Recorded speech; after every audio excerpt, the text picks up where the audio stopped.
Hello everyone, welcome back to this new class. साथियों, आप सभी का स्वागत है। कैसे हैं आप लोग? 72nd बीपीएससी प्रीलिम्स के लिए बिहार स्पेशल शॉर्ट नोट्स के थ्रू हम लोग डिस्कस करने वाले। आप जानते हैं कि बिहार स्पेशल का बीपीएससी के एग्ज़ाम में काफ़ी इंपॉर्टेंस है और अपने एक्सपीरियंस के आधार पर मैं इन नोट्स को बनाया हूँ। बता दूं कि हैंड रिटन शॉर्ट नोट्स है।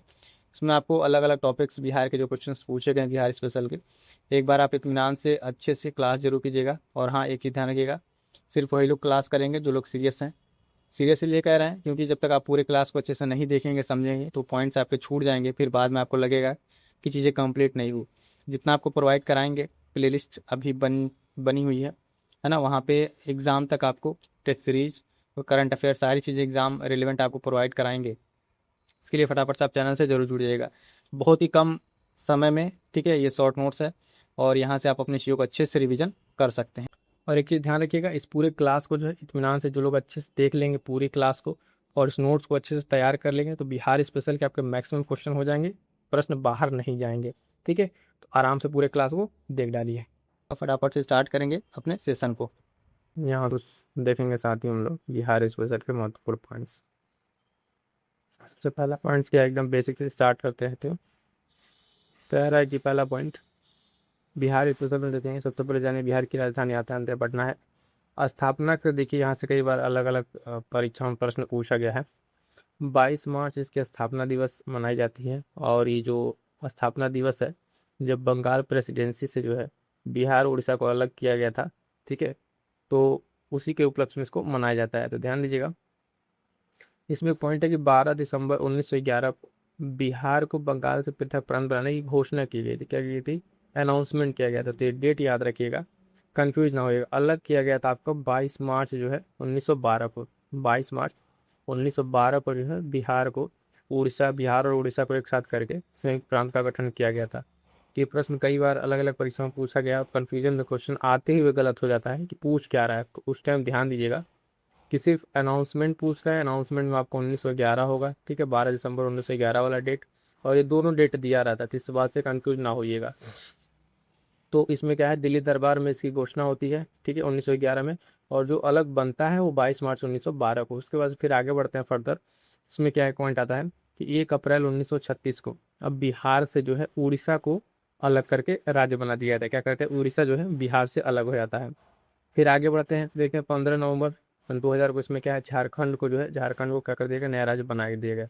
और इसमें चीज़ें क्या है कि देखिए, पहले अगर ऐसे देखें आप, पूरा आपका बंगाल प्रेसिडेंसी था, इससे अलग करके आपका क्या कर दिया गया, इससे अब बिहार और उड़ीसा को एक साथ अलग किया गया। फिर क्या किया गया, इसमें जो है, इसमें भी डिवीजन कर दिया गया, यानी इधर बिहार हो गया और इधर आपका उड़ीसा हो गया। फिर फर्दर बिहार को डिवाइड करके झारखंड और क्या कर देगा, बिहार बना देगा। जिस तरीके के सारे विभाजन के डेट हैं, ये एक साथ आपको यहाँ दे दे रहे हैं। इनको अच्छे से तैयार कर लिया गया। यहाँ से प्रश्न आपको देखने को मिलते हैं।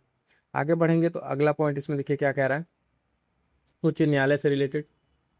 तो उच्च न्यायालय आपका क्या है, पटना में है। स्थापना इसकी जो है 1 दिसंबर 1913 को होती है। उद्घाटन देखिएगा 3 फरवरी 1916 को। तो दोनों डेट यहाँ भी ध्यान से देखिएगा, किस तरीके से क्या प्रश्न पूछा गया, उसी के अकॉर्डिंग यहाँ पर सही होता है। दोनों डेट ये आपके एग्जाम में दिया रहेगा, ठीक है। कई जगह 1916, कई जगह 1913। तो स्थापना और उद्घाटना, ठीक है, ये दोनों पॉइंट को आपको उद्घाटन को ध्यान में रखना है। एक अलग पॉइंट है इसमें देखिए कि क्षेत्रफल की दृष्टि से राज्यों का क्रम क्या है, तो यहाँ पर 12वें स्थान पर है बिहार। और जनसंख्या की दृष्टि से अगर आप देखें तो तीसरा है। ये 2011 के जनगणना के अनुसार ये चीज़ें यहाँ पे बताई जा रही है। आगे बढ़ेंगे, बिहार स्पेशल के कुछ अन्य महत्वपूर्ण चीज़, इसमें क्षेत्रफल देख लीजिए। कई बार परीक्षा में डायरेक्ट फैक्ट के रूप में पूछा गया, सीधे सीधे स्टेटमेंट में दे के पूछ लिया था। देखिएगा 94,163 किलोमीटर जो है इसका कुल क्षेत्रफल है। लंबाई की बात करेंगे, लंबाई यानी नॉर्थ टू साउथ की बात की जा रही है बिहार के। अगर आप नक्शे की बात करेंगे, ठीक है, तो इसमें क्या है, नॉर्थ टू साउथ की बात की 345 किलोमीटर। चौड़ाई आपका ईस्ट टू वेस्ट है 483 किलोमीटर, ठीक है, 483 किलोमीटर ये आपका यहाँ पर रहेगा। इस चीज़ को ध्यान में रखना है। तो ये सारे इंपॉर्टेंट फैक्ट्स है, इसको ध्यान रखिएगा। समुद्र तल से ऊंचाई कितनी है, तो 173 फीट की ऊंचाई है। कितनी, 173 फीट की यहाँ पर ऊंचाई है। आगे बढ़ेंगे, अगला कुछ पॉइंट इसमें कह रहा है औसत वर्षा दिवस कितना है, तो 52.5 दिन जो है एक वर्ष में यहाँ पर ये इसका औसत वर्षा दिवस है। उसके बाद से इसकी स्थिति की बात करेंगे साथियों, देखिएगा इंपॉर्टेंट है, कई बार यहाँ से प्रश्न पूछा जा चुका है कि इसकी स्थिति को लेकर क्या क्या चीज़ें कैसे हैं। तो देखिएगा बिहार जो है एक भारत के पूर्वी भाग में स्थित है उसके साथ साथ भू अवस्थित राज्य है, लैंड लॉक है चारों तरफ से। अब बिहार की स्थिति क्या है तो इसको ध्यान से देख लीजिएगा, यहाँ से प्रश्न पूछा जाता है। और क्या क्या प्रश्न पूछा वो भी आपको बता दें। ये पहले समझिए, नॉर्थ ईस्ट वेस्ट साउथ का आपका लोकेशन है। आपका बिहार के इधर उस साइड में आपका नेपाल है जो अंतर्राज्यीय सीमा साझा करता है। एक तरफ उत्तर प्रदेश है, झारखंड है और पश्चिम बंगाल है। ठीक है, तो ये इस तरीके से बिहार का लोकेशन है। इसको एज इट इज़ इस तरीके से नोट्स में अगर आप बना कर तैयार करते हैं तो चीज़ें आपको क्लियर रहेंगी। यहाँ पे और क्या पॉइंट पूछा जाता है तो उसको ध्यान दीजिएगा कि जो बिहार के यहाँ पे जिले हैं इस साइड के, ठीक है, ऊपर के नेपाल से सटे जिले, उनका क्रम पूछा जाता है। ठीक है, यहाँ से आपका वेस्ट से ईस्ट पूछ लेगा क्रम, कि क्रम बता दीजिए कितने जिले आपके यहाँ पे सराउंडिंग, वो पूछा जाता है। इसी तरीके से बंगाल से, झारखंड से और यूपी से। अभी आगे चल के वो सारे पॉइंट्स को हम लोग कवर करेंगे कि कौन कौन से जो है आपके ज़िले हैं जो बगल के राज्यों से सीमा साझा करते हैं, और उनका क्रम भी देखेंगे। ठीक है, चलिएगा आगे बढ़ते हैं। अगला क्या पॉइंट है यहाँ पर देखिए, प्रशासनिक परिदृश्य में इसमें क्या क्या चीज़ें हैं। प्रमंडल की बात करेंगे, 9 प्रमंडल आपको यहाँ पर देखने को मिलेगा प्रशासनिक तौर पे। इसमें कौन कौन से हैं तो उसको ध्यान में रखिएगा। कह रहा है कि इसमें पटना है, मगध है, सारण है, तिरहुत, दरभंगा, कोसी, पूर्णिया, मुंगेर और भागलपुर। इसमें भी है, कई बार छोटा बड़ा पूछता है कि इसमें किसमें सबसे ज़्यादा जिले हैं, किसमें सबसे छोटे कम जिले हैं। तो इन सब चीज़ों को ध्यान रखें, बेसिक चीज़ें हैं। ये क्वेश्चन अगर आप गलत करेंगे तो नो डाउट कि आप कंपटीशन से बाहर रहेंगे, इसी की ध्यान रखिएगा। बहुत बेसिक से प्रश्न है और हर बार एक दो प्रश्न रहता ही रहता है, और कन्फ्यूजन में लैक ऑफ रिविजन की वजह से प्रश्न गलत होते हैं। जिला दिखेगा 38 जिले हैं, अनुमंडल 101, और उसमें बहुत ज़्यादा फैक्ट नहीं है। जो जो इम्पोर्टेंट है परीक्षा में आप देखेंगे कहीं न कहीं पूछा गया, उससे रिलेटेड ही इसमें आपको फैक्ट देखने को मिलेंगे। महानगर की अगर हम बात करेंगे साथियों तो एक आपका पटना है। ठीक है, विधानमंडल यहाँ की कैसी है तो द्विसदनीय है। विधानसभा विधान परिषद आपका यहाँ पर देखने को मिलेगा आपको। यहाँ पे विधानसभा की सीट जो है आपकी 243 है। विधान परिषद की सीटें यहाँ पर कितनी है, 75 है। कितनी, 75 है। सीटों को ध्यान रखिएगा। उसी तरीके से आगे बढ़ेंगे। संसद की सीट की अगर आप बात करेंगे, संसद सीट बिहार में अगर देखेंगे तो लोकसभा की आप देखेंगे 40 सीट है, और राज्यसभा कितनी है, 16 सीटें हैं। कितनी, 16 सीटें। कई बार संसद सीट पूछता है तो आपकी टोटल 56 हो जाएंगी। ठीक है, 40 50 30 56 अलग अलग याद रखिएगा इसमें कितनी कितनी सीटें आपको आवंटित की गई हैं। उसके साथ ही कुछ आरक्षित सीटों की बात कर लेते हैं। जैसे अनुसूचित जाति की सीटें जो आरक्षित हैं लोकसभा में कितनी, 6 सीटें। अनुसूचित जाति के लिए आरक्षित सीटें हैं कहाँ, विधानसभा में तो 38 सीटें। 38 सीटें यहाँ पर आरक्षित है, इसको ध्यान रखिएगा। अनुसूचित जनजाति की जो है विधानसभा में केवल 2 सीटें आरक्षित की गई हैं। आगे बढ़ेंगे साथियों। अगला कुछ इसमें पॉइंट है, कहता है कि बिहार की जलवायु कैसी है तो मानसूनी तरीके की जलवायु है, इसको ध्यान रखना है। सबसे बड़ी नदी तो आप जानते हैं, आप सभी जानते हैं, गंगा नदी बिहार की सबसे बड़ी नदी है। सर्वाधिक यहाँ की मिट्टी कैसी है तो जलोढ़ मिट्टी है। कैसी मिट्टी है, जलोढ़ मिट्टी। प्रमुख खाद्य फसल में आपका चावल है, इसके साथ साथ गेहूँ और अन्य चीज़ें आएंगी। भारत के कुल क्षेत्रफल का ये 2.86% बिहार में आपको देखने को मिलेगा।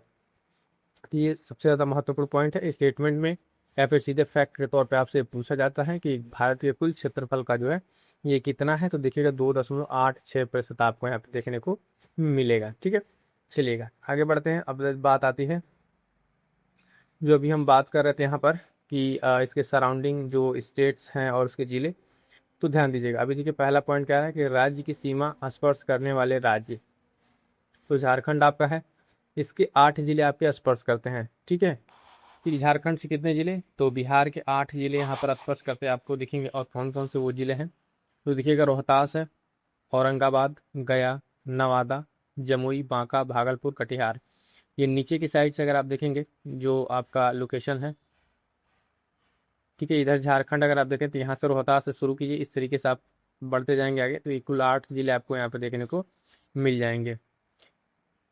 ठीक है, तो ये झारखंड का हो गया। उसके साथ साथ अब आएंगे उत्तर प्रदेश के। देखिए तो उत्तर प्रदेश से भी आपके कितने जिले हैं, आपके यहाँ पे लगभग 8 जिले जो है यहाँ पे बॉर्डर शेयर करते हैं। तो पश्चिमी चंपारण ऊपर से शुरू करते हैं, गोपालगंज, सिवान, सारण, भोजपुर, बक्सर, कैमूर और रोहतास। ये सारी चीज़ें आपको आई होप तो कि क्लियर हो गए होंगे। अभी आपको मैप के माध्यम से भी हम आपको सारी चीज़ें दिखा दे रहे हैं, एग्जैक्ट क्लियर हो जाएगा। इसको ध्यान रखिएगा। इसमें प्रश्न अगर सिंपल से पूछेगा तो कितने जिले आपके सीमा साझा करते हैं, या फिर अगर आप बात करेंगे कि चीज़ों को किस तरीके से इसमें अगर थोड़ा प्रश्न की प्रकृति अगर कठिन होगी तो इनको अरेंज करने के लिए कह देगा कि ईस्ट टू वेस्ट या वेस्ट टू ईस्ट को अरेंज करके बताइए। पश्चिम बंगाल से अगर आप देखेंगे तो सिर्फ आपके बिहार के 3 जिले हैं जिसमें किशनगंज, कटिहार और पूर्णिया आते हैं। बात करें कि अंतर्राष्ट्रीय जो आपका मानक है नेपाल है अंतर्राष्ट्रीय, यहाँ से इसके बिहार से जो है 7 जिले आपकी सीमा साझा करते हैं। पश्चिमी चंपारण, पूर्वी चंपारण, सीतामढ़ी, मधुबनी, सुपौल, अररिया और किशनगंज, ये आपके नेपाल से सीमा साझा करने वाले क्या हो जाएंगे, जिले हो जाएंगे। अब आइएगा इसको एक बार थोड़ा सा हम आपको मैप के माध्यम से दिखा देते हैं। तो देख लीजिएगा ये जो आपके सीमा साझा करने वाले आपके जिले हैं, तो देखिए इस तरफ जब नेपाल को देखेंगे तो यहाँ से देखेंगे ये क्रम इनका पूछता है, तो ये क्रम आपको ध्यान रखना है। ठीक है, यहाँ से आपका भी बताया पश्चिमी चंपारण, पूर्वी चंपारण, ठीक है, सीतामढ़ी, मधुबनी, सुपौल, अररिया, किशनगंज। उसके बाद अगर आप बात करेंगे तो इधर देख लीजिए उत्तर प्रदेश से आपके कौन कौन से हैं, तो ये भी आपको हमने बताया इस साइड से जो जिले हैं इसको ध्यान रखना है। झारखंड में आप ये देख सकते हैं, यहाँ से रोहतास से शुरू किया, औरंगाबाद, गया, नवादा, जमुई, बांका, भागलपुर और कटिहार तक आए थे ये वाला रीजन, यहाँ तक ये पूरा झारखंड से नीचे।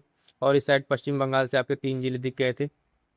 तो ये इस तरीके से आपको ध्यान रखना है। ठीक है, इंपॉर्टेंट रहेगा, इन सारे पॉइंट्स को आपको ध्यान में रखना है। अब आ जाइएगा साथियों, देखते हैं कि सर्वाधिक क्षेत्रफल वाले 3 जिले, ये बहुत ही महत्वपूर्ण पॉइंट्स हैं, यहाँ से प्रश्न पूछे जाते हैं क्षेत्रफल के रिगार्डिंग जो है यहाँ पे कौन कौन से जिले आपके जो हैं वो टॉप पर हैं। तो सर्वाधिक क्षेत्रफल वाले में पश्चिमी चंपारण आएगा, फिर गया और फिर पूर्वी चंपारण। ठीक है, ये क्षेत्रफल में कम क्षेत्रफल या न्यूनतम अगर आप देखें सबसे कम किनका क्षेत्रफल है तो शिवहर आएगा। ठीक है, शिवहर, अरवल और शेखपुरा, टॉप 3 आपके जिले हैं।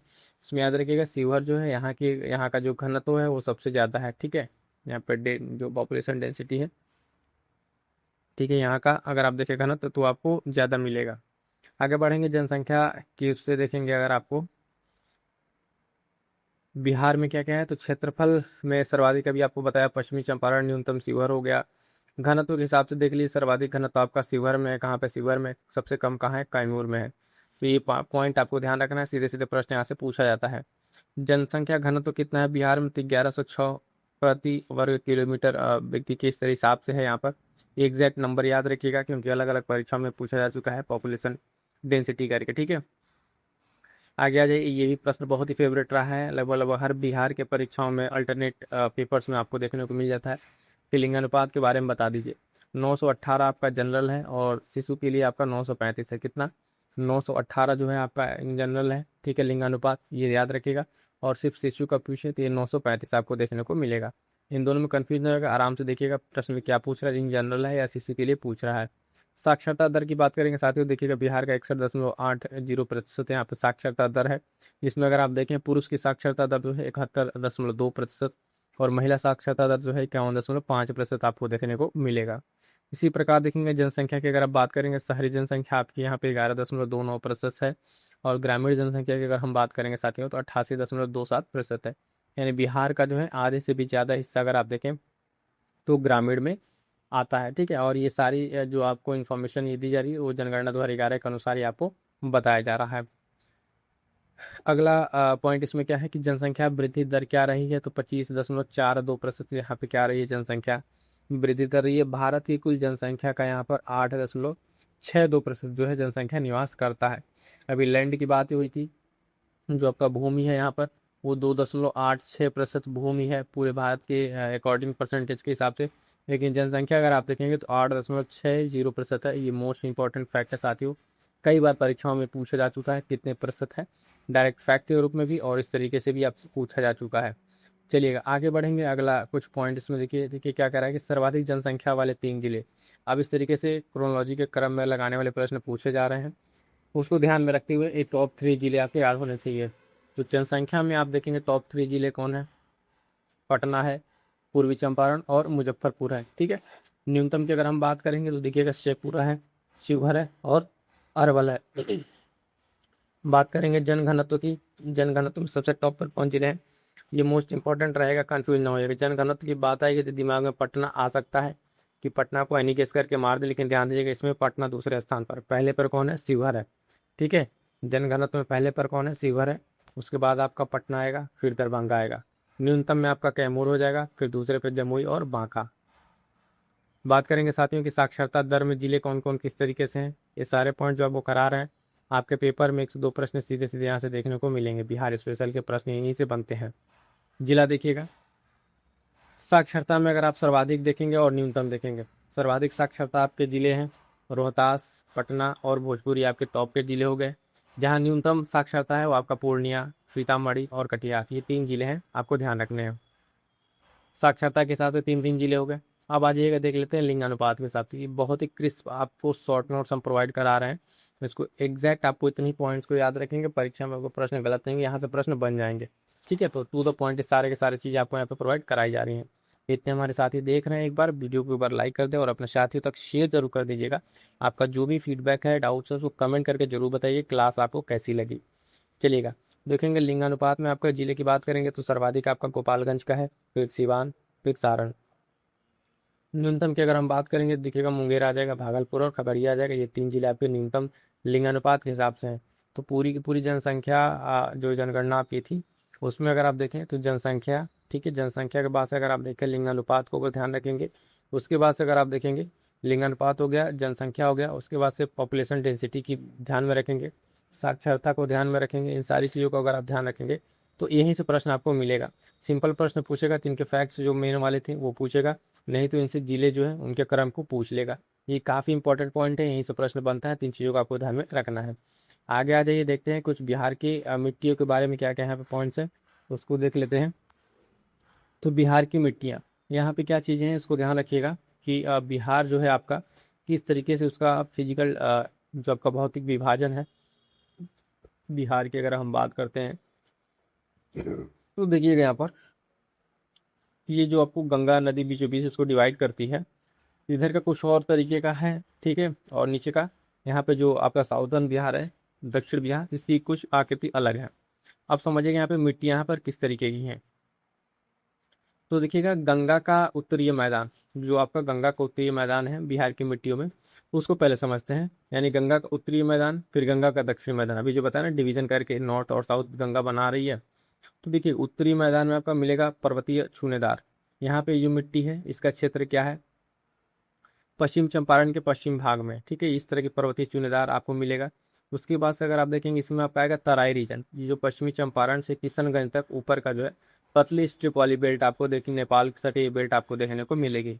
बांगर देखिएगा पूर्णिया सहरसा का जो कोसी नदी क्षेत्र है वहाँ पर। अम्लीय मिट्टी आपको मिल जाएगी दरभंगा, मुजफ्फरपुर, करेल वाले रीजन में। उसके बाद से बलसुंडरी मिट्टी पूर्णिया का दक्षिणी भाग में। खादर आपका मिल जाएगा कहाँ, नवीन जलोढ़, ये मिट्टी इस तरह का आपको देखने को मिल जाएगी। अब यहाँ पर एक चीज़ है जो ध्यान रखने वाली बात है कि गंगा का दक्षिणी मैदान में किस तरह की चीज़ें हैं। तो यहाँ पर ताल मिट्टी है, ठीक है, बलथर है और लाल बलुई है। अब किस किस रीजन में ये जो साउथ गंगा है वहाँ पे ये मैदान बनेगा गंगा का साउथ में। जैसे कि अभी हमने आपको बताया कि जो बिहार का डिवीजन है बीच में गंगा नदी है, तो ये नॉर्थ वाले रीजन में मिट्टियाँ किस तरह का पाई जाती हैं और ये साउथ वाले में। तो देखिएगा जो ताल मिट्टी है आपकी बक्सर से पीर पैंती तक, पटना, मुंगेर, भागलपुर में इसकी अधिकता है। बलथर मिट्टी आपको कैमूर, पठार, राजमहल की पहाड़ियाँ इस रीजन में देखने को मिलेगी। और लाल बलुई जो है आपके कैमूर और रोहतास के पठारी भाग में देखने को मिलेगा। अब आ जाएगा अति महत्वपूर्ण प्रश्न जो बनते हैं यहाँ से, बिहार के पक्षी अभ्यारण्य, ठीक है, बिहार के पक्षी अभ्यारण्य, राष्ट्रीय उद्यान है ना, और वन्य जीव अभ्यारण्य, इन सबको देखेंगे वन बाय वन करके। यहाँ पे कुछ जो महत्वपूर्ण है उनको देख लेते हैं कि इनका संबंध कहाँ से है, यहाँ से अक्सर प्रश्न आपको देखने को मिलेगा। कह रहा है कुशेश्वर स्थान पक्षी अभ्यारण्य जो है आपका मिथिला दरभंगा वाले रीजन में है, इंपॉर्टेंट रहेगा। जो आपका बड़ैल सलीम अली पक्षी अभ्यारण्य है आपके वैशाली में देखने को मिलेगा, अति महत्वपूर्ण है। कितनी बार ये परीक्षा में पूछा जा चुका है, स्टेट लेवल की परीक्षा है तो उसमें देखिए मिलान करने को दे देता है, नहीं तो सीधे सीधे आपको जो भी चर्चा में रहेगा न्यूज में तो ये पॉइंट पूछा जाता है। नागी डैम आपका पक्षी अभ्यारण्य आपके जमुई में मिल जाएगा। कांवड़ झील पक्षी अभ्यारण्य बेगूसराय, इतनी बार ये प्रश्न पूछा जा चुका है। कांवड़ झील रामसर साइट के रूप में आपको देखने को मिली थी, ठीक है, तो इसको ध्यान रखिएगा। ये पक्षी अभ्यारण्य कांवड़ झील कई बार चर्चा में रहा है, ठीक है, रामसर साइट भी है, बेगूसराय में आपको देखने को मिलेगा। आगे आते साथ ही एक राष्ट्रीय पार्क है आपके बिहार, अपने बिहार में जो एक ही है यहाँ पे नेशनल पार्क, वाल्मीकि राष्ट्रीय पार्क जो है पश्चिमी चंपारण में स्थित है, और एकमात्र बिहार का जो क्या है ये राष्ट्रीय पार्क आपको देखने को मिलेगा। आगे बढ़ेंगे, देखिए कुछ प्रमुख वन्यजीव अभ्यारण्य जो है यहाँ पर, प्रमुख वन्यजीव अभ्यारण्य, इसको ध्यान रखिएगा। तो ये भी पूछा गया है कई बार, और सारे के सारे देखिए जो भी पॉइंट्स यहाँ पे हम आपके साथ डिस्कस कर रहे हैं इस तरीके से नोट्स हैं, अलग अलग बुक्स, मैगजीन्स जो एग्जाम से पीवाई के उनको ध्यान में रखते हुए नोट्स बनाए गए हैं। अब यहाँ से जो आप एक बार इसका रिवीजन कर लेंगे, आप इस तरीके से पूरी बुक पढ़ते हैं, सारी चीज़ें करते हैं, लेकिन ये जो 5 पेज 10 पेज के जो नोट्स है ना, यहाँ से आपको मैक्सिमम प्रश्न देखने को मिल जाएंगे। देखिएगा, वाल्मीकि वन्य जीव अभ्यारण्य जो है आपका क्या है, पश्चिमी चंपारण में है। कहाँ पे? पश्चिमी चंपारण में। गौतम बुद्ध वन्य जीव अभ्यारण्य आपको कहाँ पे मिल जाएगा? गया में मिल जाएगा। भीम बांध वन्य जीव अभ्यारण्य कई बार पूछा जा चुका है, ये आपको मिले कहाँ पे? मुंगेर में मिलेगा। कहाँ पे साथियों? तो मुंगेर में मिलेगा। इसके बाद से आगे बढ़ते हैं, देखिएगा कह रहा है उदयपुर वन्यजीव अभ्यारण्य। उदयपुर वन्यजीव अभ्यारण्य आपको कहाँ मिलेगा? तो आपके पश्चिमी चंपारण में मिलेगा। कहाँ पे? पश्चिमी चंपारण में मिलेगा। कैमूर वन्यजीव अभ्यारण्य देखिएगा, ये सबसे बड़ा है और ये आपको मिलेगा कैमूर और रोहतास वाले रीजन में मिल जाएगा। आगे बढ़ेंगे, एक है कह रहा है राजगीर जो पंत वन्यजीव अभ्यारण्य है, आपको नालंदा में मिलेगा। विक्रमशिला गांगे जो डॉल्फिन अभ्यारण्य है, ये आपको मिलेगा भागलपुर में। कहाँ पे? भागलपुर में। और एक और आपका क्या है, रजौली वन्यजीव अभ्यारण्य, ये आपके नवादा में मिले। कहाँ पे? नवादा में। तो ये जितने आपके वन्यजीव अभ्यारण्य और पार्क, राष्ट्रीय पार्क और आपके पक्षी अभ्यारण्य थे, सारे के सारे यहाँ पर डिस्कस कर लिए हैं। अब देखिए कुछ महत्वपूर्ण तथ्य क्या है, बिहार की राज्य व्यवस्था से रिलेटेड क्या क्या बातें यहाँ पर की गई हैं। ये प्रश्न पूछा गया है और रिपीटेड प्रश्न है ये, ठीक है, इनको ध्यान में रखिएगा आप। जैसा कि आपसे कह रहा है कि सर चार्ल्स स्टुअर्ट बेले, इनको ध्यान में रखना है। ये राज्य के प्रथम उपराज्यपाल नियुक्त किए गए थे। क्या नियुक्त किए गए थे? तो राज्य के प्रथम उपराज्यपाल नियुक्त किए गए थे। श्री सत्येंद्र प्रसन्न सिन्हा जी हैं, ये आपके राज्य के प्रथम भारतीय राज्यपाल नियुक्त किए गए थे। प्रश्न जब भी पूछे परीक्षा में तो थोड़ा सा वहां पे आपको ध्यान रखना है कि चीजें गलत ना हो, क्या पूछा गया है। ये प्रथम उपराज्यपाल हैं और ये राज्य के प्रथम भारतीय राज्यपाल नियुक्त किए गए हैं, सत्येंद्र प्रसन्न सिन्हा जी। आगे बढ़ेंगे, एक महत्वपूर्ण डेट याद रखिएगा, 20 जुलाई 1937। यहाँ पे हुआ क्या था बेसिकली, तो अगर आप देखेंगे कि डॉक्टर श्री कृष्ण सिन्हा जो थे, उनके नेतृत्व में प्रथम सरकार के गठन किया गया था। तो प्रश्न जब आपसे पूछेगा कि प्रथम सरकार की गठन बिहार में किया गया था, तो 20 जुलाई 1937, जिसमें डॉक्टर श्री कृष्ण सिन्हा के नेतृत्व में किया गया था। आगे चल के अगर आप देखेंगे तो ये 22 जुलाई 1937 को विधानमंडल का प्रथम अधिवेशन होता है, ठीक है, ये डेट याद रखिएगा, पूछा गया है। 31 अक्टूबर 1939 को ये इस्तीफा दे देते हैं, ठीक है, इनका जो ये मंत्रिमंडल है ये इस्तीफा देता है, इस बात को भी आपको ध्यान में रखना है। आगे आइएगा, देखते हैं कुछ महत्वपूर्ण संरचना के बारे में बिहार की, है ना। इसमें क्या है, देखिए इस पूरे क्लास में जो आपको सारे टॉपिक्स अभी तक आप देख रहे हैं तो मिक्स तरीके से मिल रहे होंगे। जब आप बिहार को पढ़ने जाते हैं, ठीक है, तो बिहार का इतिहास, ठीक है, बिहार का भूगोल, बिहार की अर्थव्यवस्था, बिहार की राजनीतिक व्यवस्था, है ना, बिहार के टूरिज्म, बिहार का भौगोलिक स्थिति, सारी चीज़ें देखते हैं। इस नोट्स में क्या है, आपको किस तरीके से सारी चीज़ों को जो वन बाय वन करके आपको मिक्स रूप में डिस्कस कर रहे हैं। और ये पूरा कोर है, एक प्रिप्स नोट्स है, ठीक है, सेल्फ प्रिपेयर्ड ये नोट्स है, आपको यहाँ पे सारी चीज़ें एक जगह मिल जाएंगी। इसको अगर आप बार बार रिविजन कर लेंगे, ठीक है, आपको चीज़ें अच्छे से इतना तैयार कर लेंगे, तो बिहार स्पेशल के जो है आपके मैक्सिमम प्रश्न, लगभग 70-80% आप प्रश्न जो है आपके यहाँ से बन जाएंगे। तो आइएगा बिहार की भूगर्भिक जो संरचना उसके बारे में देख लेते हैं। इसमें क्या है कि बिहार में चट्टानें हैं कुछ और उनका क्षेत्र है, उसके बारे में देख लेते हैं किस किस तरह की चट्टानें बिहार में पाई जाती हैं। तो देखिएगा धारवाड़ क्रम की चट्टानें। अब धारवाड़ क्रम की जब चट्टानों की बात होती है बिहार में बेसिकली, ठीक है, तो यहाँ पर क्या है कि दक्षिण पूर्व बिहार, है ना, जैसे मुंगेर हो गया आपका, जमुई, नवादा, यहाँ पे अभ्रक के नीचे पाए जाते हैं। क्या पाए जाते हैं? अभ्रक के नीचे। तो इस चीज़ को आपको ध्यान रखना है कि धारवाड़ क्रम की तरह जो बिहार आपका है उसमें दक्षिण पूर्व बिहार कह रहा है, कहाँ? दक्षिण पूर्व बिहार में ये धारवाड़ क्रम की चट्टानें देखने को मिलती हैं। विंध्यन क्रम देखिएगा तो ये दक्षिण पश्चिम बिहार। तो दक्षिण पश्चिम बिहार जो विंध्यन क्रम थे ये कौन सा है? तो कैमूर है, सोन नदी घाटी जो है जो रोहतास वाले रीजन में, यहाँ पे आपको विंध्यन क्रम की चट्टानें देखने को मिलेंगी। अगला है टर्शियरी वाली। अब टर्शियरी में क्या है, इसको ध्यान दीजिए, बिहार के जो हिमालयी तराई क्षेत्र हैं जो पश्चिमी चंपारण रीजन, वहाँ पे इसको ये चीज़ें देखने को मिलती हैं। अगला है क्वार्डिनरी। इसमें क्या है, हिमालय और जो छोटा नागपुर पठारी क्षेत्र है, उससे बिहार के अधिकांश भाग में ये चीज़ें पाई जाती हैं। तो ये चार आपके महत्वपूर्ण जो आपके चट्टानों के प्रकार हैं और उनके क्षेत्र याद रखिएगा। यहाँ अगर क्षेत्र आपको याद रहेगा तो इससे आपको चीज़ें जो है आपके यहाँ के खनिज मिनरल्स भी आपको पता रहेंगे किस क्षेत्र में या किस जिले में होगा। इस चीज़ों को इंटरलिंक करके आप पढ़ेंगे तो चीज़ें याद करने में आसानी रहेंगी। जैसे धारवाड़ है, यहाँ पे किस तरीके के, दक्षिण पूर्व में है तो यहाँ पे किस तरीके, धारवाड़ में किस तरह के खनिज मिनरल्स पाए जाते हैं। विंध्यन है तो यहाँ पे जो आपका चूना पत्थर वगैरह इस तरह की चीज़ें देखने को मिलेंगी। अब आइएगा आगे, कुछ महत्वपूर्ण है बिहार के, महत्वपूर्ण क्या है, जलकुंड। बिहार के जो है क्या है, महत्वपूर्ण जलकुंड है। इसमें क्या है महत्वपूर्ण जलकुंड में, देखिएगा प्रश्न सिंपल में यहाँ से पूछा है, जैसे ब्रह्मकुंड है, ठीक है, ब्रह्मकुंड ये क्या है, सबसे गर्म है। ब्रह्मकुंड क्या है, सबसे गर्म है। ये कहाँ पे मिलेगा आपको, राजगीर में मिलेगा। इसी तरीके सप्तधारा है, जलकुंड, सूर्य कुंड है और मखदूम कुंड। ये सब के सब आपको कहाँ देखने को मिल जाएंगे, राजगीर में देखने को मिल जाएंगे। इसी राजगीर में आपको घोड़ा कटोरा झील जो है, नालंदा जो जिला है आपका, ये भी बहुत फेमस है कि घोड़ा कटोरा जो झील है, जहाँ पे आप देखेंगे बुद्ध की मूर्ति भी लगी हुई है। तो ये झील बहुत महत्वपूर्ण है, कई बार परीक्षा में पूछा गया है। अगला कुंड अगर आप देखेंगे मुंगेर में, देख लीजिए। तो मुंगेर में आपका ऋषि कुंड है, सीता कुंड है, लक्ष्मण कुंड है और रामेश्वर कुंड है। ये सारे कुंड आपके कहाँ मिल जाएंगे, तो ये आपके मुंगेर में देखने को मिल जाएंगे। आगे आइएगा, कुछ और महत्वपूर्ण तपोवन जो गर्म जल कुंड है आपको मिल जाएगा कहाँ पे, गया में मिल जाएगा। कहाँ पे साथियों, ये आपको गया में मिल जाएगा। बरैल झील की अभी हम लोग बात किए, ठीक है। ये आपको कहाँ है, वैशाली में। कांवरताल आप देख लीजिए, बेगूसराय, ठीक है। कांवरताल या कांवरताल ये आपका फर्स्ट रामसर साइट इन बिहार था, उसको ध्यान रखना है। गोगा भी झील के देख लीजिए कहाँ पर, ये कटिहार में है। कहाँ पे साथियों, कटिहार में है। अब देखिए कुछ नदियां हैं जो बिहार और उत्तर प्रदेश पे सीमा रेखा बनाती हैं, जिसमें कर्णनशा है, गंडक है, घाघरा जो सरयू नदी है। ये तीन नदियां उत्तर प्रदेश और बिहार पे सीमा रेखा बनाती हैं। ये अति महत्वपूर्ण है, इन तीन नदियों को ध्यान रखिएगा। प्रश्न पूछिएगा कि निम्नलिखित में से कौन सी नदियां उत्तर प्रदेश और बिहार के बीच में जो है सीमा रेखा नहीं बनाती हैं। तीन तीन पे याद रखें, कर्मनशा है, गंडक है और घाघरा। ये कुछ हद तक जो है बिहार और उत्तर प्रदेश में क्या है, आपकी बॉर्डर बनाती हैं, ठीक है।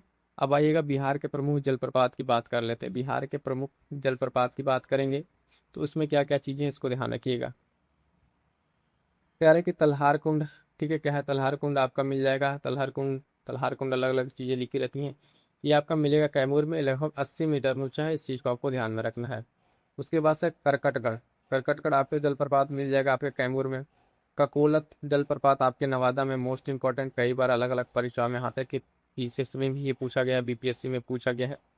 अब आइएगा कुछ अन्य महत्वपूर्ण आपके जलप्रपात देख लेते हैं, जिसमें तुतला जलप्रपात है, मझर कुंड है, धुआं कुंड है। ये सब कहाँ है आपके, सासाराम में मिल जाएंगे। कहाँ पे, सासाराम में।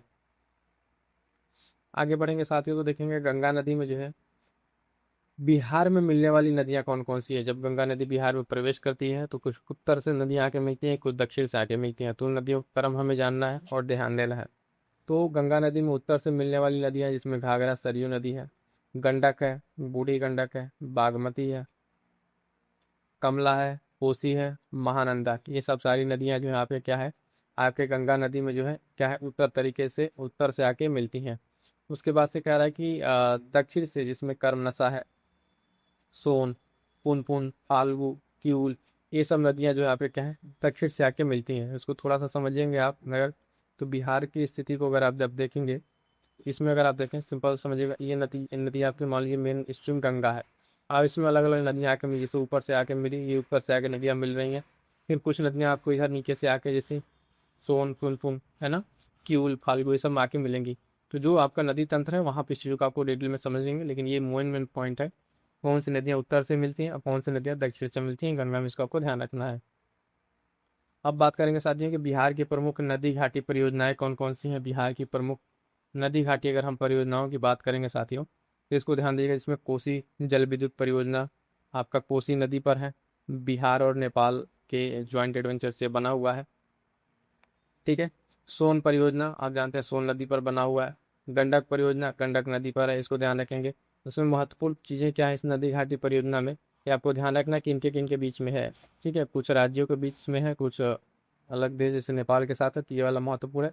इसमें आप ये तो कोसी जल विद्युत आप समझ जाएंगे कोसी नदी पर, लेकिन किस कहाँ पर है, किससे किसके बीच में है, उसको ध्यान रखना। जैसे गंडक नदी वाला है, इसमें बिहार, उत्तर प्रदेश और नेपाल तीन यहाँ पे मिलकर यहाँ पे गंडक नदी परियोजना का क्रियान्वयन कर रहे हैं। इसी तरीके से बाण सागर परियोजना है, इसको अगर आप देखेंगे कि ये सोन नदी पर तो है बाण सागर, लेकिन इसमें बिहार, उत्तर प्रदेश और मध्य प्रदेश तीनों मिल के जो है यहाँ पर अपनी इस चीज़ को इसमें काम कर रहे हैं। गंडक नदी के बारे में अगर आप देखेंगे यहाँ से कौन कौन से नहर निकली हुई है, तो ध्यान दीजिए, कई बार प्रश्न सिंपल सा पूछ लेता है कि त्रिवेणी नहर कहाँ से निकली हुई है या तिरहुत नहर कहाँ से निकली हुई है। किस चीज़ को ध्यान दीजिएगा कि गंडक नदी से जो है निकलने वाले कौन कौन से आपके नहर है, तो इसमें त्रिवेणी नहर है, तिरहुत नहर है और तीउर नहर है। मोस्ट इंपॉर्टेंट है साथियों, कई बार परीक्षा में पूछा गया, सारे के सारे शॉर्ट नोट्स हैं। इनको आप परीक्षा से पहले, जो भी बिहार का परीक्षा दे रहे हैं उससे पहले आप इसको रिवीजन करके जरूर जाइएगा। बिहार स्पेशल के अगर आपसे प्रश्न पूछे जाएंगे तो इस बात का आप लिए आप श्योर रहिए कि प्रश्न आपको यहीं से देखने को मिलेंगे।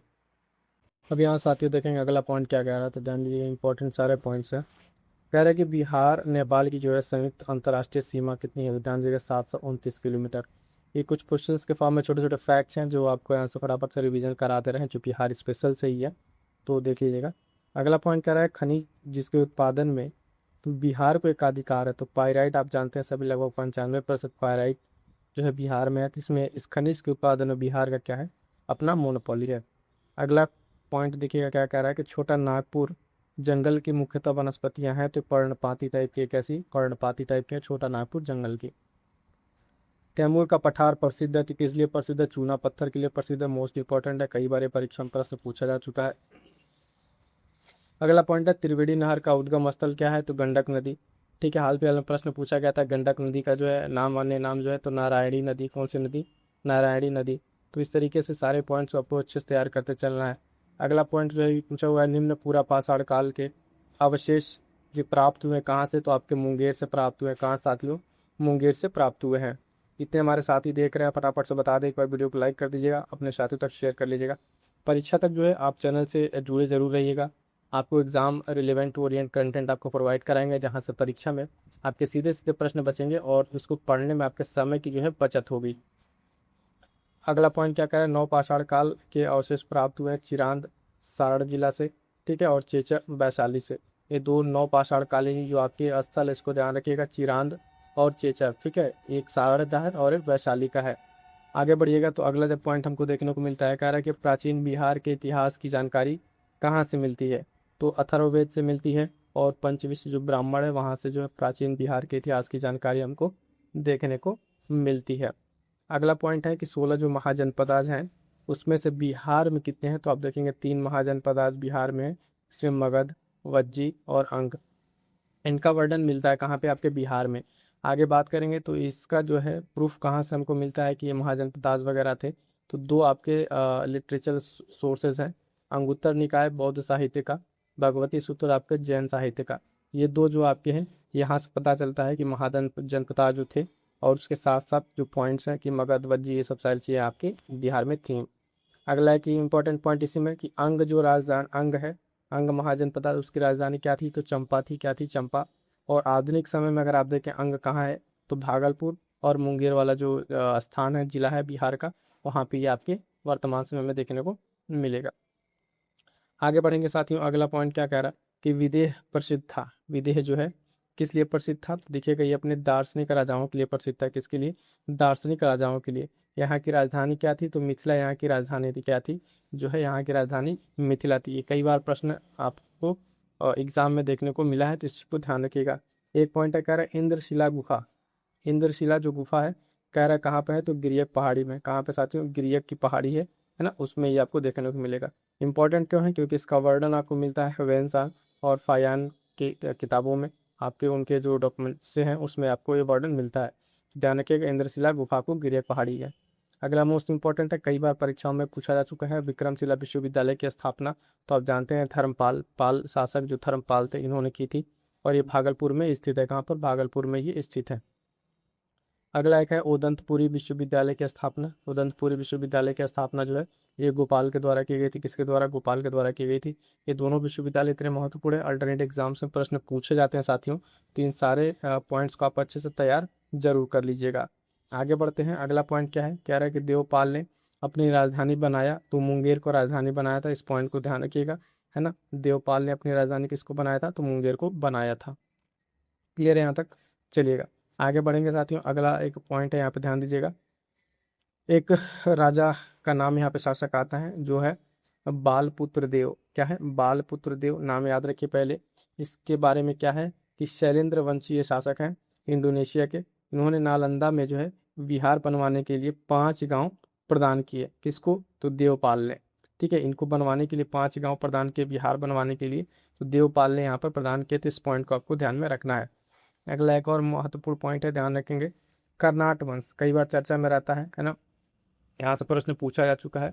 तो कर्नाट वंश के संस्थापक आप अगर देखेंगे तो नान्यदेव है कर्नाट वंश के संस्थापक।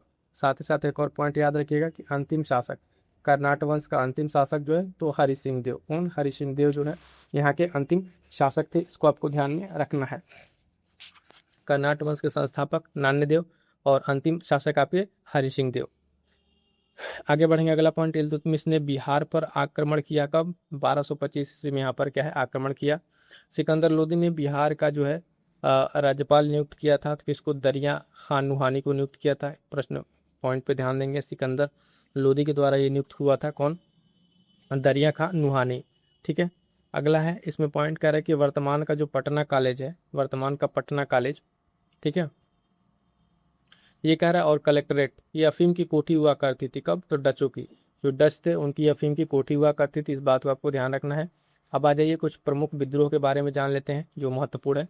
क्लाइव के काल में मुंगेर और इलाहाबाद के सैनिकों ने विद्रोह किया था, जिसे श्वेत विद्रोह कहा जाता है। क्या कहा जाता है साथियों? श्वेत विद्रोह कहा जाता है, इसको आपको ध्यान में रखना है।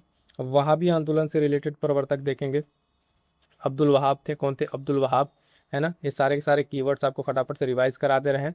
इस तरीके से परीक्षा से पहले भी आप इस क्लास को एक बार जरूर देख लीजिएगा, जिससे ये होगा आपको सारे पॉइंट्स तुरंत रिकॉल हो जाएंगे।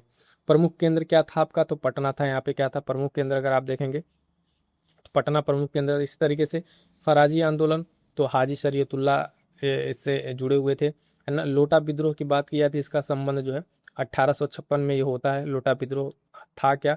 तो लोटा विद्रोह बेसिकली जो है यहाँ पर पीतल की लोटे की जगह जो है मिट्टी के लोटे दे दिए गए थे, और मुजफ्फरपुर जिला में ये हुआ था क्या? लोटा विद्रोह। कब हुआ था? 1856 में हुआ था।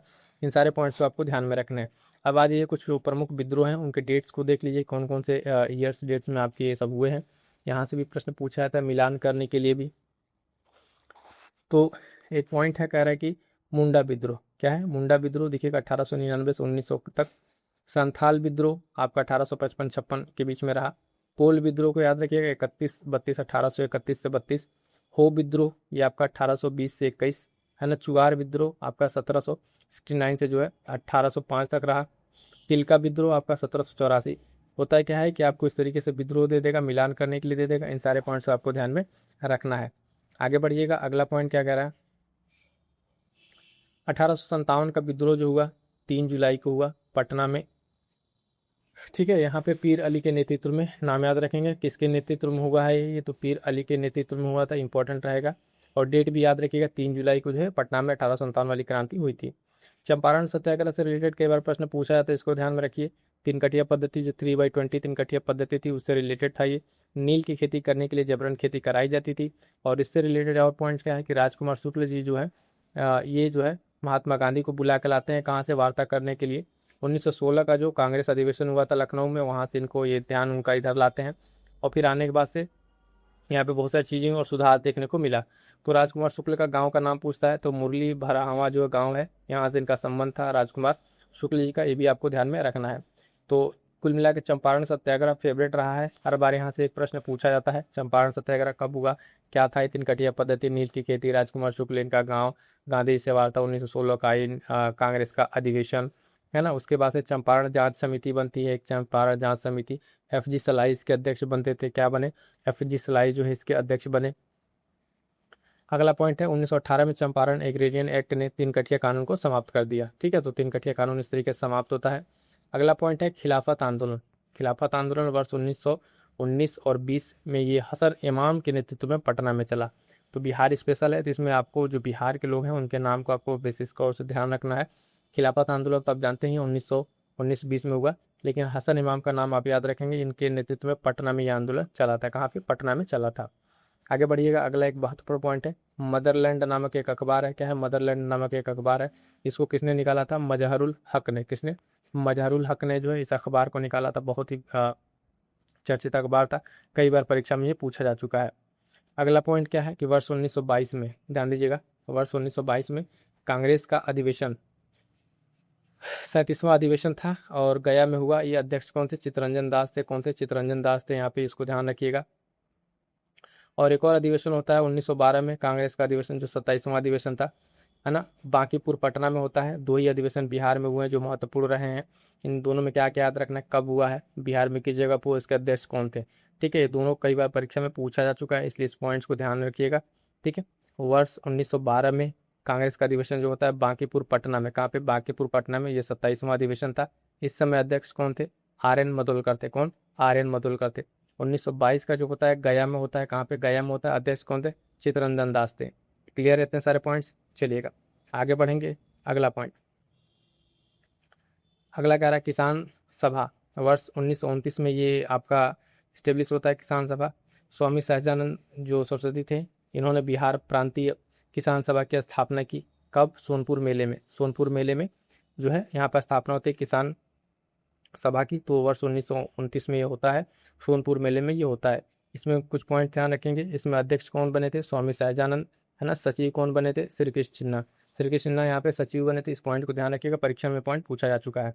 यहाँ पे एक पॉइंट है 1929 में सरदार पटेल बिहार आए थे, ये भी पॉइंट आपको ध्यान रखना है। पूछ लेगा कि सरदार पटेल बिहार कब आए थे, तो 1929 में जो है सरदार पटेल आपके बिहार में आए थे। आइएगा आगे बढ़ते हैं, अगला क्वेश्चन या प्रश्न देखेंगे। पॉइंट्स यहाँ पे इंपॉर्टेंट। वर्ष 1936 की बात करें तो लखनऊ में जो है एक अखिल भारतीय किसान सभा का गठन हुआ। अखिल भारतीय किसान सभा का गठन हुआ। इसमें अध्यक्ष कौन बने? स्वामी सहजानंद सरस्वती इसमें अध्यक्ष बने थे।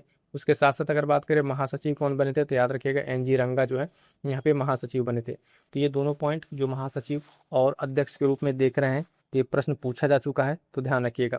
अखिल भारतीय किसान सभा का गठन 1936 में लखनऊ में। उसके बाद से अध्यक्ष और सचिव को भी आपको ध्यान में रखना है।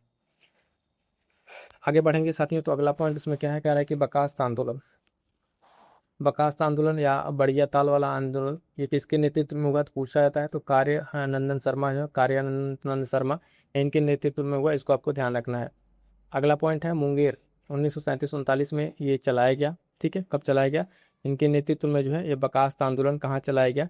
कार्यानंद शर्मा के उसमें चलाया गया, और कहाँ पे? मुंगेर में ये चलाया गया। ठीक है, अगला पॉइंट है इंपॉर्टेंट, बिहार सोशलिस्ट पार्टी की स्थापना 1931 में। बिहार सोशलिस्ट पार्टी की स्थापना 1931 में। ठीक है, तो किसके द्वारा?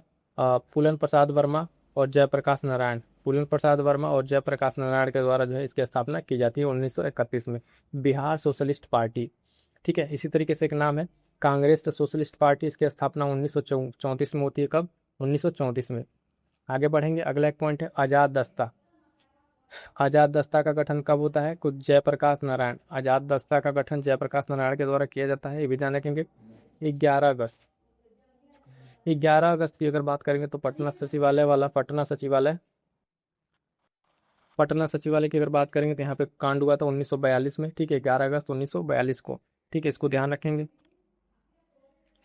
अगला प्रश्न है कि जो पॉइंट अनुशीलन समिति, बहुत ही महत्वपूर्ण है। इसकी शाखा की स्थापना सचिंद्रनाथ सान्याल के द्वारा 1913 में होती है। कहाँ पे? पटना में। इस पॉइंट को बहुत ही अच्छे से ध्यान रखिएगा, है ना। अनुशीलन समिति की शाखा की अगर पूछे, है ना, स्थापना सचिंद्रनाथ सान्याल के द्वारा 1913 में पटना में, 1913 में पटना में। भागलपुर में इसको कौन देखता है, तो रेवती नाग करके हैं, ये देखते हैं। बक्सर में जो है यदुनाथ सरकार के द्वारा इसको किया जाता है। ये पॉइंट्स और ये जगह का नाम याद रखेंगे, क्योंकि यहीं से परीक्षा में प्रश्न आपको बनेगा, तो इससे कंफ्यूज नहीं होना है। ठीक है, अनुशीलन समिति में ये दो नाम, भागलपुर और बक्सर, और जब पटना वाला आएगा सचिंद्रनाथ सान्याल 1913। इसी तरीके से होम रूल जो है, ये यहाँ पे होम रूल के बारे में अगर पॉइंट आता है तो पटना में जो है मजहरुल हक के द्वारा इसको किया जाता है, मजहरुल हक के द्वारा, है ना। मुजफ्फरपुर में देखेंगे जनकधारी प्रसाद के द्वारा किया जाता है। एनी बेसेंट के बारे में पॉइंट आता है कि पटना कब आई थी, तो 1918 में ये पटना आई थी। कब आई थी? 1918 में पटना आई थी। फैक्ट याद रखिएगा, पूछा जा सकता है ना। ध्रुव दल की स्थापना की बात करें तो कटिहार में होता है। कहाँ पे साथियों? कटिहार में ध्रुव दल की स्थापना होती है, और बिहार के युवाओं के द्वारा इसकी की जाती है ध्रुव दल की स्थापना। 1937 के चुनाव में जो है बिहार में जो है कांग्रेस की सीटें मिली थी, कितनी? 98 सीटें मिली थी। कितनी? 98 सीटें मिली थी। सदाकत आश्रम की स्थापना की बात करें तो 19 दिसंबर 1920 को जो है मजहरुल हक के द्वारा सदाकत आश्रम की स्थापना की जाती है। ठीक है, डच फैक्ट्री की स्थापना आप देखेंगे 1632 में पटना में होती है। कहाँ पे? 1632 में पटना में। और बिहार में व्यापार करने वाले पहले विदेशी कौन थे, तो पुर्तगाली थे, ये आपको ध्यान में रखना है। क्लियर है यहाँ तक? अब यहाँ से देखिएगा कुछ अन्य महत्वपूर्ण पॉइंट्स को देखेंगे, जिसमें सबसे पहला पॉइंट क्या है, आप देखिएगा बौद्ध संगीतियों से रिलेटेड कई बार प्रश्न परीक्षा में पूछा जाता है। इसमें बेसिकली है क्या, आपकी 4 बौद्ध संगीतियाँ हैं। इसमें प्रश्न किस तरीके से पूछा जाता है, थोड़ा सा उसको समझेंगे कि पहले तो कहाँ पर हुआ, किसके शासनकाल में हुआ, और अध्यक्षता किसने की। ये 3 पॉइंट आपको हर एक बौद्ध संगीति से ध्यान में रखना है। उसी चीज़ का आपका कंप्लीट, और उस पर्टिकुलर बौद्ध संगीति में क्या चीज़ें कही गई वो आपको ध्यान में रखना है। इससे यहाँ पर अगर हम देखेंगे कि प्रथम बौद्ध संगीति, अब इसमें ध्यान क्या रखना है कि इसमें अध्यक्ष कौन थे, महाकश्यप अध्यक्ष थे। राजगीर में आपका होता है, सॉरी राजगृह में, ठीक है, स्थान इसका जो है राजगृह, सप्तकर्णी जो गुफा है वहाँ पे ये होता है स्थान, ध्यान रखेंगे। 483 ईसा पूर्व में का समय रहा, समय उतना बार नहीं पूछा गया है। किसके शासन काल में हुआ, तो अजातशत्रु के शासन काल में हुआ। ये किस वंश का शासक था, तो हर्यक वंश का शासक था। महत्वपूर्ण तथ्य क्या है कि इसमें विनय पिटक और सुत्त पिटक जो है इसका संकलन करने को यहाँ पर देखने को मिलता है। ये सारे पॉइंट ध्यान रखेंगे। इसी तरीके से जब हम आएंगे द्वितीय बौद्ध संगीति पे, दांडी का वैशाली में आपका ये होता है स्थान वैशाली। 383 ईसा पूर्व के समय होता है। सर्वकामी या साबकमी जो है अध्यक्ष यहाँ पे रहते हैं। कालाशोक के समय पे होता है, ये शिशुनाग वंश का शासक था। किसका, शिशुनाग वंश का। इसमें क्या महत्वपूर्ण चीजें हुई, स्थाविर एवं महासंगीत में ये विभाजित होता है।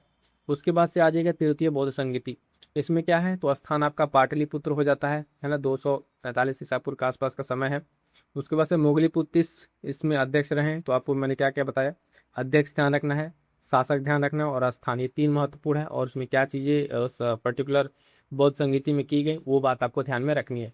इन बौद्ध संगीति से और जैन संगीति यानी बुद्धिज्म जैनिज्म से एक प्रश्न बिहार कोई परीक्षा हो उसमें एक प्रश्न देखने को मिलता है, और मोस्टली इसी से रिलेटेड आसपास प्रश्न देखने को मिल जाता है। तो ये तीसरा हो गया, ठीक है। तीसरा में अभी क्या हो गया, ये इसमें अशोक था मौर्य वंश का शासक, ठीक है, इसके शासन काल में हुआ। और इसमें जो है तीसरा पिटक जो है अभिधम्म पिटक इसमें जोड़ा गया। ये बहुत महत्वपूर्ण पॉइंट है, इसको ध्यान रखिएगा। तृतीय बौद्ध संगति में तीसरा पिटक जो है अभिधम्म पिटक इसमें जोड़ा गया था। आगे आ जाइएगा, चतुर्थ बौद्ध संगीति, इसमें क्या है, ये कुंडलवन कश्मीर में हुआ था, है ना। वसुमित्र इसमें अध्यक्ष थे और अशोक इसमें उपाध्यक्ष। कनिष्क के समय में होता है, ये कुषाण वंश का शासक है। और इसमें क्या होता है कि हीनयान और महायान में ये विभाजित हो जाता है, ठीक है। प्रथम शताब्दी ईस्वी में होता है। और महत्वपूर्ण पॉइंट है कि एकमात्र बौद्ध संगीति है जो बिहार में नहीं हुआ था। बाकी ऊपर के तीन अगर आप देखेंगे, पाटलिपुत्र में, वैशाली में, राजगृह में, ये तीन बौद्ध संगीतियाँ आपको कहाँ मिल जाएंगी, बिहार में मिल जाएंगी। और चतुर्थ जो है आपको बिहार से बाहर यानी कुंडलवन कश्मीर में मिलेगा। फिर वही आपसे हम बता दे रहे एक बात चीज़ें कि तीनों चीज़ों का आपको ध्यान रखना, स्थान, ठीक है, किसके शासन काल में हुआ, और अध्यक्ष या उपाध्यक्ष कौन था, ठीक है। चलिएगा आगे बढ़ते हैं, बिहार से रिलेटेड अन्य महत्वपूर्ण तथ्य देखते हैं। बिहार के महत्वपूर्ण ऐतिहासिक स्थल, बिहार के महत्वपूर्ण ऐतिहासिक स्थल की अगर आप बात करेंगे साथियों तो इसको ध्यान रखेंगे। इसमें लौरिया, नंदनगढ़ और रामपुरवा अशोक स्तंभ है। ये लेख आपका पश्चिमी चंपारण में है। लौरिया अरेराज अशोक स्तंभ लेख आपका पूर्वी चंपारण में है। बहुत ही महत्वपूर्ण इतिहास का स्थल आप देखेंगे चिरांद, तो नौपाषाण युगीन स्थल है। यहाँ पे कहाँ पर है, सारण में है। शेरशाह का मकबरा सासाराम रोहतास में, कई बार पूछा गया है।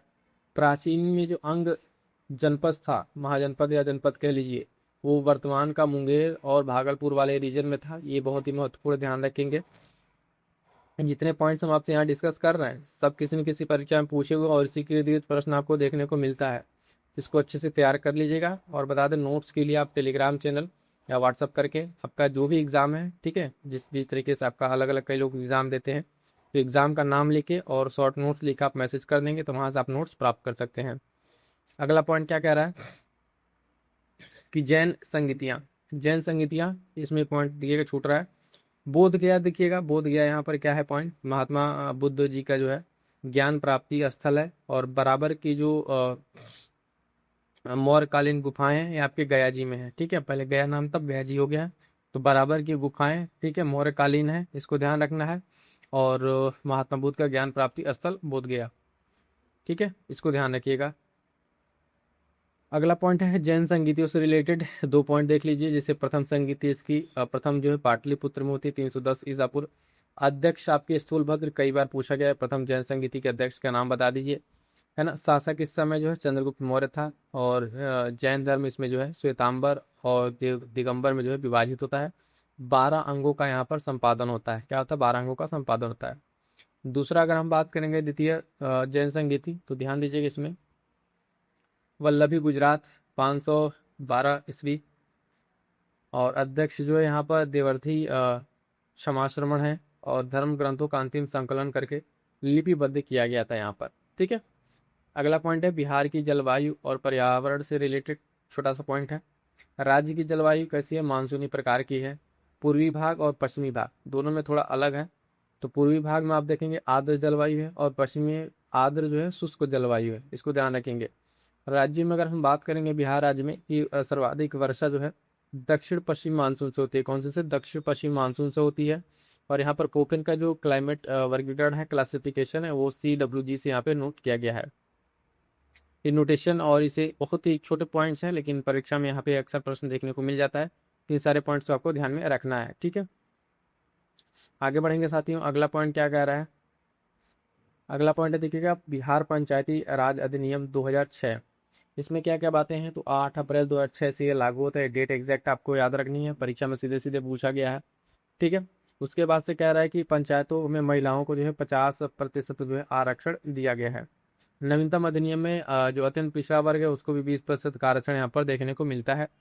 बिहार में प्राप्त प्रमुख खनिज के बारे में देख लीजिए। जो बिहार में प्रमुख खनिजें हैं, किस किस जिले में मिलते हैं, और जो महत्वपूर्ण खनिजें हैं जो परीक्षा में अक्सर पूछे जाते हैं, उनको आपको यहाँ पे ध्यान में रखना है। सबसे पहला क्या है, आप देखेंगे अब्रक है। अब्रक माइका आपका नवादा में मिलता है। पाइराइट चूना पत्थर आपको मिल जाएगा रोहतास में। कोयला जो है आपका भागलपुर मुंगेर वाले आपके एरिया में मिल जाएगा। यूरेनियम की बात करेंगे साथियों, गया और नवादा है। देखिएगा कई बार जो है जो एग्जैक्ट खनिज है उसका लोकेशन थोड़ा सा चेंज रहता है, मतलब एक से ज़्यादा जिले में मिल सकता है। ऑप्शन लगाते समय जब टिक करेंगे तो अप्रोप्रिएट जो ऑप्शन है उसको आपको ध्यान में रख के लगाना रहेगा, ठीक है। जैसे कि आप लौ आयस की बात करेंगे तो आपका गया, भागलपुर, जमुई इस वाले रीजन में, इस जिले में आपको देखने को मिलेगा। सोप स्टोन की बात करेंगे जमुई में, जो आपका बेरिलियम है आपका गया। क्वार्टजाइट जो है आपका भागलपुर, मुंगेर, गया, जमुई, नवादा, और जो नालंदा है, लखीसराय यहाँ पर। मोस्ट इंपॉर्टेंट देखिए पेट्रोलियम तो उतना मिलता नहीं है, लेकिन थोड़ा बहुत जो अगर आप मिल जाता है तो ये किशनगंज और पश्चिम चंपारण वाले, पूर्णिया, सहरसा वाले रीजन में हल्का फुल्का, बहुत ज़्यादा यहाँ पे देखने को नहीं मिलता है। मोस्ट इंपॉर्टेंट ये स्वर्ण जमुई आपका कितनी बार BPSC PT से लेके, ठीक है, अलग अलग परीक्षा में पूछा जा चुका है। स्वर्ण भंडार आपका जमुई, एकदम रट जाइएगा, ये वाला तो एकदम आउट वाला क्वेश्चन है ना। किसी परीक्षा में इसको धीरे से इस क्वेश्चन को फिट कर दिया जाता है। ये हो गया। और ये अभ्रक वाला, नवादा वाला, ये 2 3 4 आपको ध्यान में रखने हैं। बिहार में नदियों का प्रवेश द्वार क्या क्या है। जो बिहार में बहुत सारी नदियां हैं, आप जान रहे हैं, नदियों का जाल तंत्र आपके बिहार में क्या है, जाल तंत्र एक तरीके से बिहार में। तो कौन कौन सी नदियां कहाँ से प्रवेश करती हैं बिहार में, इसको ध्यान रखिएगा। गंगा नदी आपके बक्सर से प्रवेश करती है। घाघरा आपके सारण जिले से प्रवेश करती है। गंडक आपका जो त्रिवेणी जगह है वहाँ से प्रवेश करती है। बूढ़ी गंडक पश्चिम चंपारण से। कमला जो है मधुबनी से आपका प्रवेश करती है बिहार में। उसी तरीके से बात करेंगे पुनपुन तो औरंगाबाद से। कोसी आपके सुपौल से। महानंदा जो है पूर्णिया से। ये प्रमुख नदियां हैं कि बिहार में प्रवेश करती हैं और गंगा नदी में आके मिलती हैं। जो उत्तर से कुछ आकर मिलती है, कुछ नदियाँ दक्षिण से आके मिलती हैं। ये सारे पॉइंट्स अभी हम लोगों ने ऊपर डिस्कस कर लिया है, ठीक है। अब आइएगा, यहाँ पर एक क्या है, सुखलदरी जलप्रपात की बात की जा रही है। सुखलदरी जलप्रपात आपका रोहतास, UP MP बिहार के सीमा पर ये स्थित है, इसलिए महत्वपूर्ण हो जाता है, इसको ध्यान रखिएगा। उसके बाद से एक अग्निकुंड है आपके गया में मिलेगा। GR खंड आपका भोजपुर में मिलेगा। कहाँ पे, भोजपुर में मिलेगा। साथियों इस तरीके से जो आपका कंप्लीट बिहार स्पेशल के नोट्स हैं, 8 से 10 पेज के आपके नोट्स हैं ये, ठीक है, शॉर्ट नोट्स हैं। बिहार स्पेशल के लिए कंप्लीट ये नोट्स आपको मिल जाएंगे, ठीक है। आप क्या करिएगा, इनको प्राप्त करने के लिए व्हाट्सअप कर लीजिएगा। जो व्हाट्सअप नंबर आपको बताया गया वहाँ पे मैसेज कर लीजिएगा। परीक्षा का नाम जरूर लिख दीजिएगा मैसेज करते समय। टेलीग्राम चैनल ज्वाइन कर लीजिएगा, है ना। और इसी तरीके कंटेंट और करंट अफेयर्स के लिए आप क्या करेंगे, एक बार प्लेलिस्ट जाकर जरूर देख लीजिएगा। प्लेलिस्ट जाएंगे आपको वहाँ पे करंट अफेयर, GS के पॉइंट्स और टेस्ट सीरीज, करंट अफेयर, ये सारी चीज़ें आपको देखने को मिल जाएंगी। और एग्जाम ओरिएंट कंटेंट है, सारी चीज़ें क्रिप्स शॉर्ट नोट्स के रूप में है, तो आपके लिए बहुत हेल्पफुल होने वाले हैं। आगे आ जाइएगा, बिहार में जो स्थापित सार्वजनिक औद्योगिक इकाइयां हैं वो किस तरीके, कौन कौन सी इकाई कहाँ पर है। जैसे भारत बैगन और इंजीनियरिंग कंपनी लिमिटेड आपके मोकामा में है। रेल पहिया कारखाना की अगर आप बात करेंगे कहाँ पर है, छपरा में है ना। कैरेज रिपेयर और रेल वर्कशॉप आपका कहाँ पे, नालंदा में है। उसके बाद से रेल विद्युत इंजन कारखाना है जो भी निर्माणाधीन है, जो 12,000 हॉर्स पावर का, ये मधेपुरा में। डीजल और जो इलेक्ट्रिक इंजन इन कारखाना है मढ़ौरा आपके छपरा में आपका ये स्थित है। उसके बाद से नेशनल जूट मैन्युफैक्चरिंग मिल जो है कटिहार में आपके। तेल शोधन आपका इंडियन ऑयल लिमिटेड का आपका कहाँ पे, बरौनी में। ये मोस्ट इंपॉर्टेंट कुछ आपके सार्वजनिक औद्योगिक इंडस्ट्रियल यूनिट्स हैं, इसको ध्यान रखिएगा, परीक्षा में यहाँ से प्रश्न पूछ लिया जाता है। बिहार के प्रमुख व्यक्तित्व की बात करेंगे अगर आप उनसे संबंधित स्थान तो उसको देख लीजिए। वर्धमान महावीर, इनसे संबंधित कुंडलग्राम, चाणक्य जिनको आप कौटिल्य के नाम से भी जानते हैं, चंद्रगुप्त, अश्वघोष, आर्यभट्ट, ये सबका संबंध किससे? पाटलिपुत्र से। किससे? पाटलिपुत्र से है। उसके बाद से शेर शाह आप जानते हैं, सासाराम आप सभी जानते हैं मकबरा है। अगला पॉइंट है साथियों, कह रहा है कि कुछ प्रमुख व्यक्ति और उनके उपनाम, इनको ध्यान रख लीजिएगा, इंपॉर्टेंट है, कई बार परीक्षाओं में भी पूछा जा चुका है। जैसे कुंवर सिंह है कि उनका बाबू कुंवर सिंह के नाम से जाना था, बाबू के नाम से जाना जाता है। डॉक्टर श्री सिन्हा है, इनको बिहार केसरी, कई बार पीटी से लेके इस तरह की परीक्षा में पूछा चुका है, बिहार केसरी डॉक्टर श्री सिन्हा। जयप्रकाश नारायण लोकनायक के नाम से जाने जाते हैं। जगजीवन राम जो है ये बाबूजी के नाम से जाने जाते हैं, और डॉक्टर अनुग्रह नारायण सिंह जी जो हैं ये बिहार विभूति के नाम से जाने जाते हैं। क्लियर है यहाँ तक? तो देखिएगा साथियों, ये जो कुछ महत्वपूर्ण अपडेट सारे के सारे शॉर्ट नोट्स हैं, इसमें आपके बिहार स्पेशल से अगर प्रश्न पूछे जाते हैं तो सारा का सारा हमने आपको करा दिया है। ठीक है, इससे आपको प्रश्न यहाँ से देखने को मिल जाएंगे परीक्षा में। चलिए साथियों, आज की क्लास में इतना ही। सेशन कैसा लगा कमेंट करके ज़रूर बताइएगा और चैनल से जुड़ जाइएगा। मिलते हैं किसी और नेक्स्ट क्लास में, तब तक के लिए थैंक यू सो मच।